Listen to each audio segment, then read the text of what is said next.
Think back to the last time you were at an online checkout. You saw that little button, pay in 4 installments. It felt like a big win, right? You get the item now and you deal with the future you later. We've been told this is just modern budgeting, but as a finance major currently working inside a bank, I see the side of that button the marketing team doesn't want you to see. We are living in a birth of the loan stacking epidemic. In 2025 alone, 60% of attendees at Coachella didn't pay for their ticket up front. They financed their fund through buy now, pay later services. According to the article, Buy Now, Pay Later, Convenience and Constraints by Stan Austin of the Federal Reserve Bank of Kansas City, this is a fundamental shift in our collective financial DNA. We're being conditioned to ignore the total price tag and focus exclusively on the weekly installments. This psychological sleight of hand makes a $1,000 debt look like a $25 convenience, and it's a trap. Our modern credit culture is not a tool for growth, it's a psychological and physical trap that habituates us to a state of permanent financial crisis. Today I'm here to persuade you to reject this normalization and take immediate aggressive action to reclaim your future. First, we will look at the psychological trap of immediate gratification. Second, we will examine the habituation effect of how our brains literally go numb to debt. Finally, we will discuss the 2026 legislative crisis and the literal physical toll this takes on your cardiovascular and mental health. Jerome and Key's mindset gap, shown on screen, is an example of this. So, why do we click that button? It's not a lack of intelligence, it's a biological exploit. In a study titled Concern with Immediate Consequences Magnifies the Impact of Compulsive Buying, researchers Jeff Jerome, Jeremy Keyes explain the CFC model or consideration of future consequences. Look at the gap on the screen. Their research proves that the students with a high CFC immediate mindset, or those who prioritize immediate emotional relief, carry significantly more debt.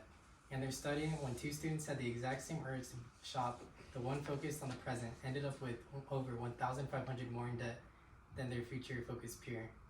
This mindset is the secret sauce of the credit industry. They aren't just selling you a product, they're selling you a way to bypass your brain's natural consequence filter. Working in a bank, I see the mechanics of this. We used to have friction in spending, where we had to pull out a physical wallet, count cash, or see a balance drop. Today, credit card culture is frictionless. When you stack 5 or 6 paying for it plans later, you're engaging in micro-indebtedness. You aren't just buying a pair of shoes, you're pre-spending your labor. You're selling hours of your life that you haven't even lived yet. This creates a debt lag where you're always working to pay for a version of yourself that no longer exists. You are essentially renting your own lifestyle from a bank at a massive interest-based markup. But the most insidious part of this trap is how our brains adapt to the cage. In the article Credit Card Indebtedness and Psychological Well-Being Over Time, published in the Journal of Consumer Affairs, authors Xuan Shen, Abdul Sam, and Eugene Jones discover the habituation effect. Look at the data. New debtors, the short-run group, experience a massive spike in stress. Their debt stress index is more than twice that of non-debtors. But look at the long-run bar. Over time, it goes down.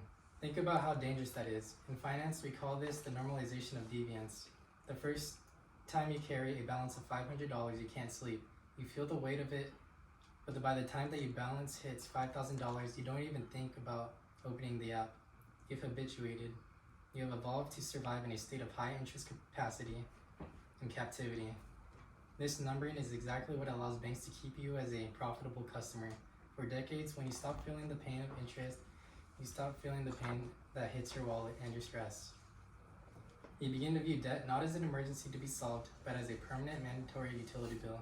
Like water or heat, but unlike your water bill, this debt is parasitic, compounding against your freedom every single minute of the day while you sleep. Just because your mind has gone numb doesn't mean your body isn't suffering. And the study Household Indebtedness and Well-Being, Evidence from Australia, authors Maram Tamam, Khalid Tofa, Michael Court, and Albert Wajah provide the grim statistical evidence. They find that high debt is directly correlated with lower health satisfaction and literal physical impairment. The chronic level of anxiety of carrying a balance leads to psychological weathering. This means your body is internally weathering the storm of debt, leading to higher cortisol levels and cardiovascular strain. We were literally trading your physical health for a temporary consumer good. Finally, let's look at the math of 2026. According to the National Law Review article, Trump signals credit card interest rate cap and backs Credit Card Competition Act 2026 by AJS, Dwal, and colleagues. We have now reached a national breaking point. Average interest rates have soared above 21%. If you carry a $1,000 balance, you're handing the bank $210 a year just for the privilege of owning them. The situation is so dire that even the federal government, in a rare moment of bipartisan agreement, agreed to a 10% interest cap. They aren't doing this to be nice. They're doing it because the interest trap has become a systematic threat to the stability of the American household. When the government has to step in to cap the predatory nature of a standard credit card, it is a loud flashing red light that the system we've called normal is actually a crisis. We have walked through the entire life cycle of the trap. We see how buy now, pay later services lure us in with small annual payments. We see how we have become dangerously numb to the crisis and the physical toll that numbness takes on our bodies. Finally, we saw that the 2026 economy makes the lifestyle a mathematical impossibility. I am asking you to take 3 radical steps today.